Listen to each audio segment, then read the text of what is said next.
Hey everybody, welcome back to Stanny Boy Reviews. I'm your host Stanley. Thank you so much for taking the time to check out my channel and to talk about your favorite horror films and mine. You might notice that it is Monday. I work in the restaurant industry, you guys. I'm so tired of running around like a crazy person trying to get videos published on Sundays when I have Mondays off. So it makes much more sense just to get videos uploaded on Mondays when I have time to breathe and when it feels right. So from this point forward, you will be getting video uploads from me on Mondays. So do this with me. Let's breathe together.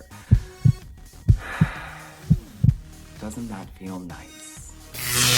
Today, we are going to be talking about one of my favorite horror sequels. It is from the Stephen King brain, I suppose, and it is not the hat that I'm wearing. It is the sequel to one of my favorite horror films ever made, Pet Sematary. Yes, we are talking about Pet Sematary 2. You knew this day would come. So, go grab your shovel. We are going to bury the last pile of dirt on this proverbial coffin. Let's talk about Pet Sematary 2. Have a seat. I'm gonna have a seat. Let's do this.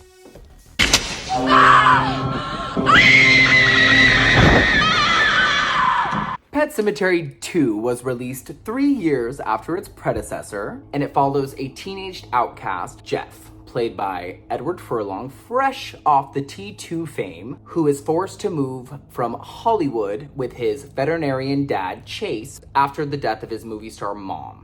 And by death, I mean freak show accident electrocution death on the set of a movie.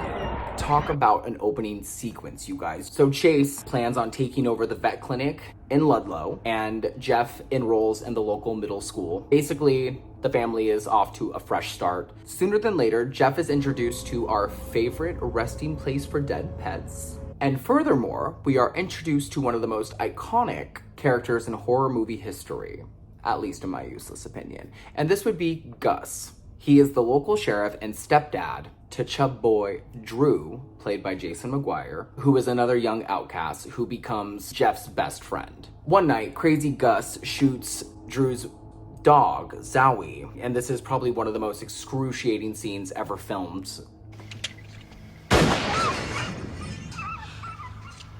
And that's when Drew decides to introduce Jeff to the local Micmac burial ground, just to see if it's really the stuff that legends are made of. You heard about the Creed murders yet? The town knows about the Creed family and all the stuff that happened years ago, but really, this is just ghost stories. But Jeff and Drew are in for a horrific awakening when they learn they should have just let sleeping dogs lie.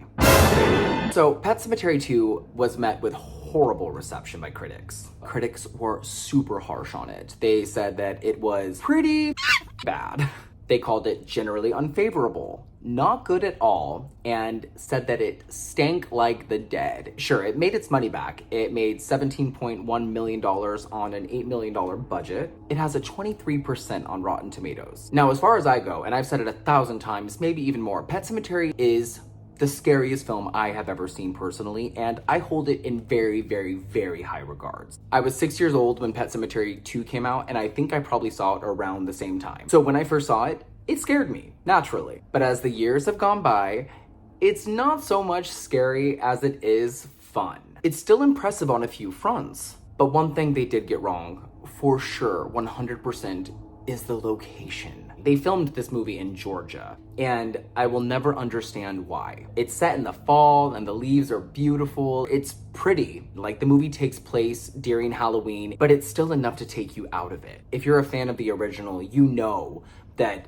this is not Ludlow. This is not the actual Pet Sematary. It's just not as doom-inducing as the original. I just wish the production designers would have put a little bit more effort into the design of the cemetery itself, the Micmac burial ground, etc. That's a big point of contention, and I don't understand why that wasn't something that was taken a little bit more seriously. If they just would have moved this movie to Maine, it would have worked 1,000 times better. The effects, though, are great. They're cheesy, they're fun, they're a little over the top to say the least, and Steve Johnson does wonders here. Now, I don't think that he actually worked on this movie, but he's credited as one of the head special effects guys here. They say sometimes less is better, but in this case, no. Whereas in the first movie, you didn't really need all the blood and all the special effects. In this movie, you needed the throats being ripped out. You needed the fake dog heads. You needed the over-the-top goo. Faces being peeled away from metal rods. All that gore just being... You needed it. Like, it was necessary for this kind of movie. And then there's the big I'm melting extravaganza at the end. Like, this movie knew what it was doing. As far as the actors go, I feel like they could have gotten any actor to play Chase. I feel like he's a sleepwalker. Kind of like Edward Furlong. They could have gotten any teenage kid to play Jeff, and it might have been a different movie. I just am not big on the casting of these two actors, but I feel like Eddie Furlong sleptwalked through this entire movie and kind of sleptwalked through every movie afterward. I like everybody else in the movie. I love Drew's mom. I love her. I love Jeff's mom. Every other character is great. Don't get me wrong, Anthony Edwards is kind of hot and was kind of hot when he was younger, and he's still kind of hot here. It's still a little unforgivable to cast two okay actors as the leads of a big horror movie and expect them to carry the entire thing and have us be on their side the entire time. I did, however, love the relationship between Jeff and Drew. And actually, I think Drew was probably my favorite part of the entire movie as far as characters go. And I don't know if it was because I was a fat kid when I was younger and I just loved dogs and I just wanted to watch TV and eat and be left alone. And I also had a mean stepfather who was very controlling. But you guys, let's talk about the bones of this baby. Let's talk about Gus.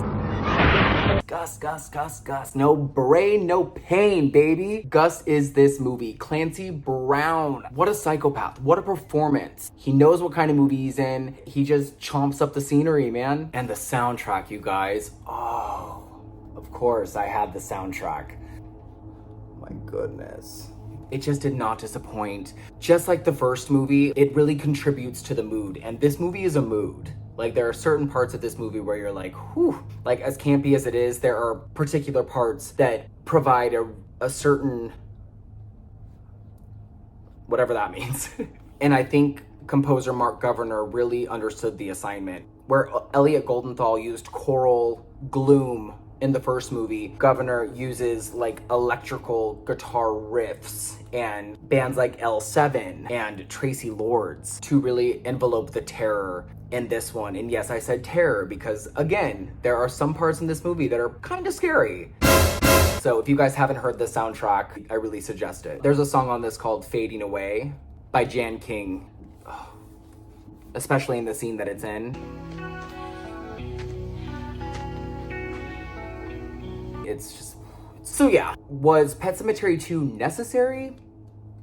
Not really. It's debatable. Can I imagine a world where Pet Sematary 2 doesn't exist? No, I don't think I could, because it's a lot of fun. And it gave us kind of a crazier expansion on an already horrifying universe. And it broke a few rules along the way that it implemented pretty heavily in the first movie. It doesn't really take itself very seriously, which, you know, I kind of liked. And Mary Lambert, who directed the first, also directed this one, and she had fun making this movie, and you could tell. It was really obvious. While Pet Sematary 1 was downright nightmare fuel, Pet Sematary 2 is just a gory, funnier, at times entertaining satire on its forerunner, if that makes any sort of sense. So on Stanny's Stab-O-Meter, I give this 3.5 stabs.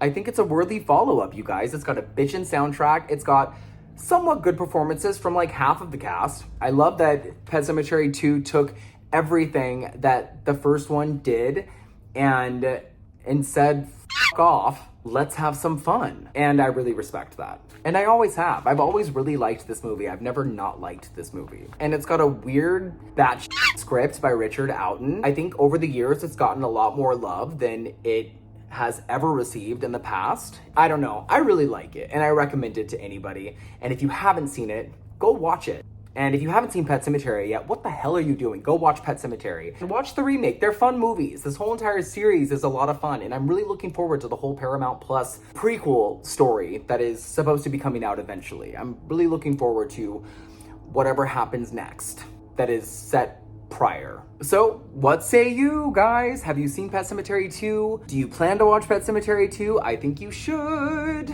Let me know what you think. Leave some comments. Don't forget to follow me on Twitter. Don't forget to follow me on Instagram. And if you haven't, you guys, please subscribe. I really appreciate it. I appreciate all the feedback. I appreciate all the support. You guys stay safe. I'll see you again soon. Bye.